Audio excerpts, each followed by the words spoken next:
Sayote soup with cream dory. Ginisang sayote. Sayote, lumpiang Shanghai.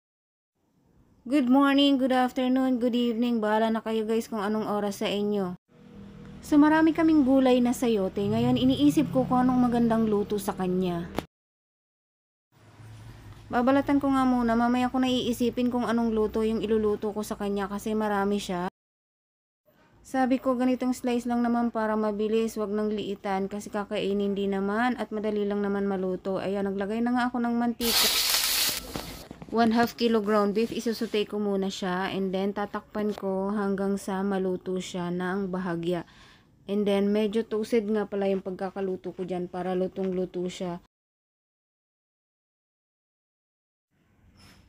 Isusutay muna natin siya sa garlic.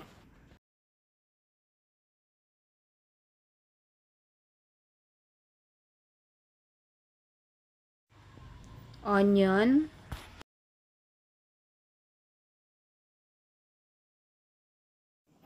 kamatis or tomatoes,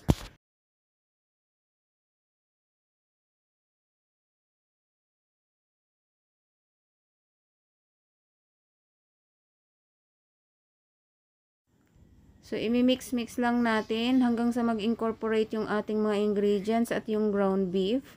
Then lalagay ko na yung sayote. Ayan, medyo marami nga siya pero okay lang kasi mamaya magsisink pa yan. Konti na lang yan mamaya pagluto na. Maglalagay na ako ng pepper. Maglalagay na ako ng betchin. Konting asin at 1 cup of water. Mix, mix, mix. Takpan. Hayaang kumulo at maluto. And then, ayan na yung ginisang sayote sa ground beef. Ang sarap niyang guys. And then, papakuluan natin yung chicken breast. Ayan na siya. After that, hihimay-himay natin siya ng maliliit into small pieces. O, diba? English na yun guys. Into small pieces. Ayan, sa wakas, after 10 years, natapos din maghimay. Ay, joke lang, 10 years. Ayan, maglalagay na nga ako ng butter. Siguro mga 1/4 lang yan. Then, tutunawin ko muna. Then, magsusutay din ako ng bawang and sibuyas.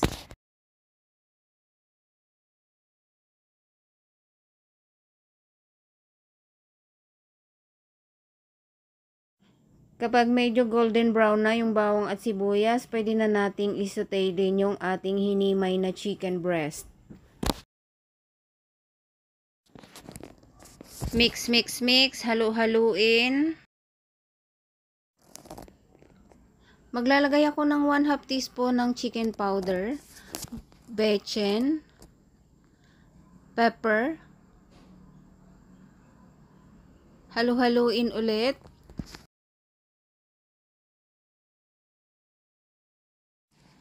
Tsaka ko na ilalagay yung mga gulay. Unahin ko yung carrot, sayote, and then meron akong Baguio beans, konti lang.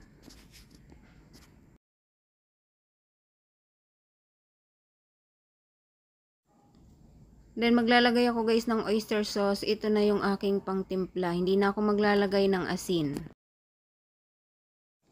So sabi ko guys, dati hindi na ako maglalagay ng bechin pero hindi pala pwede na hindi tayo maglalagay kasi nakasanayan na natin yun at kasama yun sa ating panlasa pero konti lang. So mabilis lang naman maluto guys yung gulay. Gagawa na tayo ng lumpia. So actually, hindi ako expert magbalot ng lumpia pero okay lang, carry naman. Ayan, natututo din naman tayo.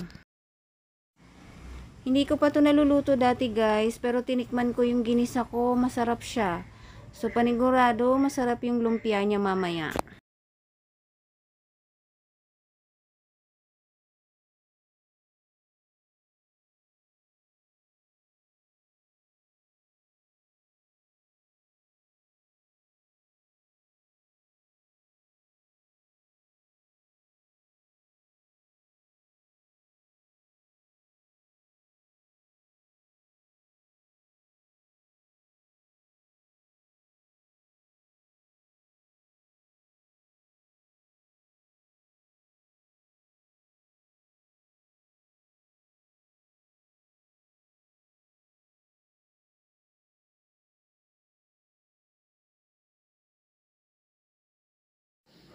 So, after 10 years natapos din. Ayan, magpapainit na tayo ng mantika. And then, siguro mga 8 to 10 pieces lang yung aking ipiprito. Kumain na kasi sila kanina. Ako na lang ang hindi pa kumakain.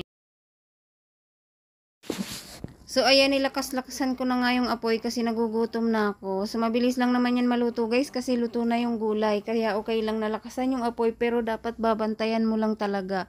Kasi kung hindi, sunog yung lumpia Shanghai mo.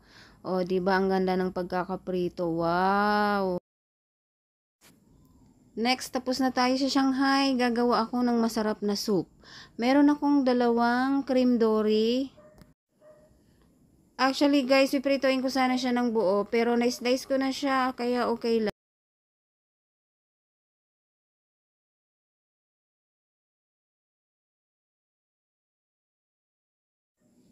So, i-blend muna natin yung bawang, sibuyas, luya, kamatis, at yung ating sayote.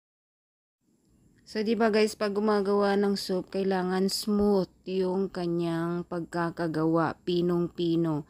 So, kaya i-blend natin siya.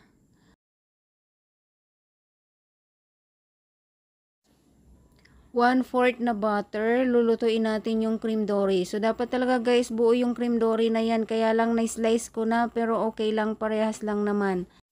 So, lulutuin natin siya into golden brown. And then, titimplahan ko lang siya ng pepper.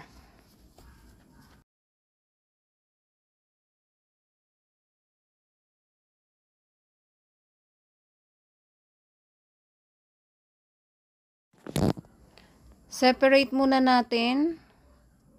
And then, wag na natin itatapon or hugasan yung kawali. So, doon na natin lulutuin yung soup.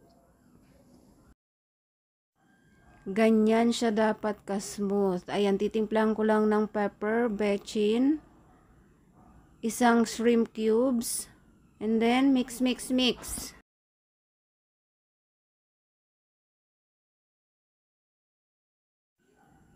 May natira pa akong oyster sauce, guys. So, ilalagay ko na. Hindi na ako maglalagay ng asin. So, yan na yung aking pangtimpla. And then, maglalagay ako ng gata. So, wala akong nabiling gata na fresh. Kaya, ang gagamitin ko yung sapak na maliit.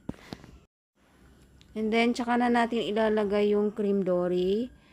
Tapos, maglalagay ako ng 2 kutsarang kalamansi. So, hindi pa ako nakontento dyan, guys. Meron kaming tanim na kalamansi. Siguro mga 10 years na lang ayaw niyang mamunga. Nung itinanim ko yan, may bunga. Pero nung lumaki siya, wala ni isang bunga. So, ayan, kumuha na nga lang ako ng baby leaves. Ilalagay ko siya sa soup. O, diba? Ang ganda. Ang bango-bango niya, guys. Promise. Natutunan ko yan dati sa Bicol. Kasi pag wala kaming pang-asim or kalamansi, yan ang nilalagay namin yung dahon. Sayote soup with cream dory. Ginisang sayote. Sayote, lumpiang Shanghai. Yung sayote Shanghai, guys, pwede mo siyang kainin ng raw or fry. See? Raw. Luto na din naman yung gulay. So, ididip mo lang siya sa peanut butter sauce. Or Shanghai.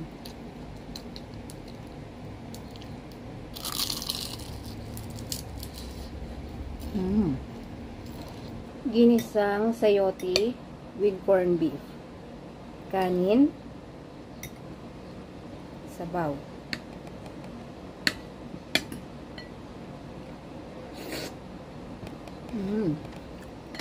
Sarap.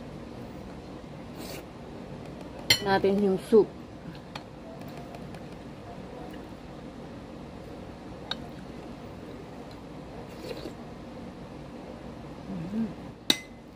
Soup with cream dory.